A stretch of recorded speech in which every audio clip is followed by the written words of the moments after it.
What's good with the YouTube? You already know, Big Flocka with a convict's perspective, and I'm gonna smash, dash, slide on through with a little bit of energy. Please hit the like, subscribe, comment, do all those things to help support this channel, and hit that bell notification for future fire content. As you guys can tell by the title and thumbnail, we're gonna get to a crazy story, but first and foremost, let me address this, man. A lot of these stories I'm getting from people that I know, done time with, right? And like I said, if I can bat that 80% to 85% of the information is correct, then I'm doing a good job, right?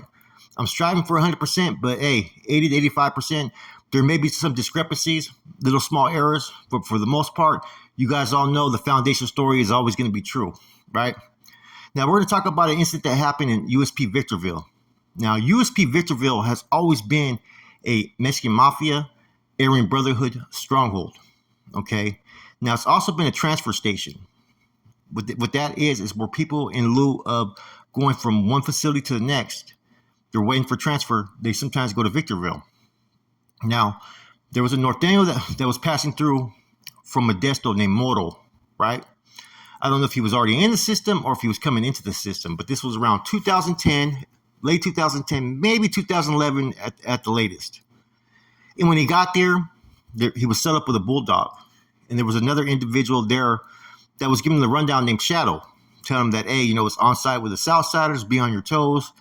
Your celly's a bulldog, but he's cool. And was giving that whole speech, right? So Moto would do his time every day the same way, right?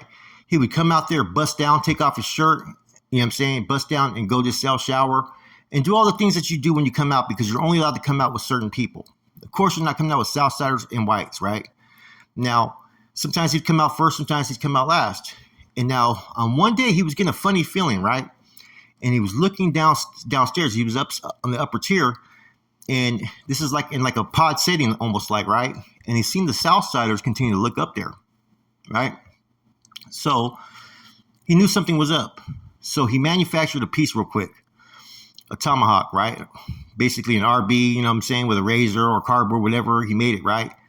Now, he started to see correctional staff there, federal correctional staff, started to proceed to rush towards his house, right? So from there, what did he do? You break it down. He swallowed basically his RB, right? Which is kind of very common. I would have flushed it, but hey, in the heat of the moment, you can actually swallow those, right? Now, they did a search, boom, boom, boom. Then they released him. Now, they released him while the Southsiders were still out. So he immediately goes downstairs and he went to where the cul-de-sac is, right? Where the kind of like the laundry room, because he knew which target he was going to take off on. He proceeded to take off on someone, right? But as he was about to take off on him, a correctional officer came and basically fucking sideswiped him, bam, and slammed him, right? Held him down, right? As a Surenos hit him about 3 times, the back of his neck, the front of his face, pretty much chopped him up real quick. But he was held down by the correctional staff as this happened, right? There was one other correctional staff that was also there who just watched, right? And then from there, letting go is proceed to become physical, hands-on and whatnot, right? But like I said before, this is an MAAB stronghold. Now, neither his celly, who was a bulldog, or the other homeboy got involved. They pretty much stayed in and locked it up. So the correctional staff there were pretty much in on it. They were assisting, right? If there was a problem, they were going to jump in. Now, this happened in Victorville. The correctional officer, from my understanding, was Raza. So I was also told that potentially was an ex-gang member. So basically, you had a correctional officer assist the Surenos, holding them down to get carved up by a Southsider. So basically, when they went up to search his cell, they went to make sure that he did not have a piece on him before he came out, because this was all staged and planned for the Southsiders to rush him. Second, none of the Southsiders were even supposed to be out in the pod during the time when he was out. They already knew it was on site. This is, like I said, this is a stronghold. This is probably one of the more stronger prisons in all the feds when it comes to Mexican Mafia and AB. Now, he took every precaution that he could have, right, to secure himself, because security always starts in yourself. You can't rely upon anybody when you're in prison, right? Unless you have a good solid celly that you've been rocking with. But basically everybody in that pod is a stranger. The numbers are low. There's only 3 total, right? One's a bulldog. So pretty much it seems like he was fucking sacrificed, right? By the homeboys that were there that weren't trying to get busy with the action. You know what I mean? And this is a time when the war that was going off between the North and South had already probably reached into probably its 4th or 5th year. And I think they were pretty much separated at that time. Now, apparently they had video footage of the whole situation. And I think he was in the process of filing a lawsuit or whatnot, his family was, and I don't know whatever came of it. But they had the tape there clear as day. And it shows the correctional staff stopping him from assaulting the first target, holding him down, and then while they proceeded to fucking slice him up, man. That shit pissed me off when I heard it, man. And, it kind of reminds me of a lot of situations that, I witnessed, I heard about, or went through when I hit the system back in the day, man. Like I said, it wasn't always easy. People don't forget certain situations. Now, it's different in the state today, which is a good thing, right? But there's people who are in harbor animosity because of situations like this. I remember when the homeboy Conejo from Bryant Street and the homeboy Smiley got sent to Calipatria, right? They came to Solano afterwards. They both had fucking serious stab wounds where they got hit. They were being sent to yards where there was fucking no homeboys, and yet you have 300 Southsiders. What do you expect is going to happen? This situation right here, I mean, he came out. I think there was maybe 5 or 6 Southsiders that were out for day room or were unit workers. They had pod workers there. I think that's what they were. But at the end of the day, you can't catch a fair one in some situations. This used to happen a lot, believe it or not. You know what I'm saying? And you can't blame the Southsiders because, look, if the staff are going to give you advantages to where you can fucking pretty much do what you got to do, people are going to take advantage of it all day, right? Even when that AB member got out of his cups to hit Stork and to hit fucking Rico, right? The Carnales had put out filters afterwards that there's no rules to engagement. If someone's going to hit you with your cuffs, it is what it is. If you get a chance to hit one of them in their cuffs, it is what it is. There was no longer calling that or considering that a cowardice act. It was war, right?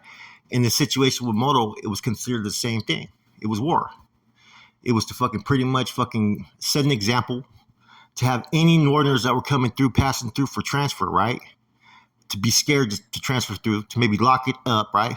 Or to make him feel like he was fucking left behind. And see, that's one of the whole things that administration used to do, and then some of the organizations and Southsiders and whatnot used to try to prey upon was putting these people in uncompromising situations where they get fucking whacked, cut up, and carved up, right? And then made to feel like they couldn't secure themselves based upon the fact of what they represented. But in retrospect, situations like this gave a lot of these homeboys the incentive to fucking go to war. See, it wasn't like when you went to the feds at that time, the 90s and 2000s, like you were immediately put on a good yard and things were established and things were set forth. No, there was a lot of chaos. It wasn't easy for a lot of these individuals, especially for some of the out-of-staters I've talked to who didn't have as much education and they had to learn as they went. So they had to sacrifice. They had to sit there and put in work. And the tables turned, but it was a lot of sacrifices in the process. A lot of people got hurt. A lot of people caught time. And that's what it is when it's the art of war, the act of war, right? Sacrifices will be made. And see, at that time, they were sacrificing basically to have an existence to plant their flag that they could program wherever they were at. And that's what it all came down to, was about establishing yards to be able to program. But they had to go to war. They had to fight battles that were not fucking winnable at times, right? They had to fight administration setting up people because there was a lot of individuals who were working with the administration. Not in the fact that they were telling, right? But they had people that were in certain positions where they would interact with to have certain things happen to where it wouldn't be in any Northerner's favor, right? In fact, it would put them in a very unfavorable position. And see, based upon the fact that the NF and Nortenos cannot really program like that, having those type of interactions, it was kind of disadvantageous to them for so long until they finally established yards. And now they're kind of one of the groups that a lot of staff want on their yards because they don't do drugs, they don't do alcohol, and they don't do gambling. Therefore, there's less problems on the yard. right? And they get that sometimes they got to handle their business for whatever reasons, but for the most part, they don't show no disrespect towards staff or try to have over familiar relationships. You know what I'm saying? Now, I don't know what Moto's status is today, but I know after this incident, he continued to strive, was holding COC positions at different facilities, and continued to work hand in hand in parallel with other homeboys. Now, I've heard of staff of setting homeboys up to get shot and whatnot. I've fucking got into fights with fucking correctional staff before in county jails and whatnot, and I've heard of other homeboys in different locations getting off, right? But I never heard of them going to the extent of this, to where actually fucking, it's like he's participating on fucking a superior killer, SKP squad team, right? Holding the dude down while the dude carves him up and shit. Like he's actually fucking a member in this removal. That's the way it fucking looks. You know, I'm gonna pretty much assume that he probably was from some fucking hood at one time. This cop was probably either that or he was strongly sympathetic towards fucking Southsiders or MA, you know. The messed up thing about it, right, is the Bulldog and other dude Shadow didn't come out and help him in any form or fashion, man. And, you know, I could never have a celly, regardless if I was in the mix or not, unless something like that happened and not get involved, man. A straight cowardice act. And see, just because you hear about the policies and procedures of how certain soldados are supposed to act and what they go through and did, right, doesn't mean you're not going to have those that turn coward like these individuals. That's why they pretty much get battle tested and get weeded out. No one gets a pass when situations like this happen. Anyways, it's a quick spill. You know what I'm saying? Kind of a fucked up situation, but it happens all the more than you guys really know out there, man. With that said, it's your boy Flacco, Convict's Perspective. I'm gone.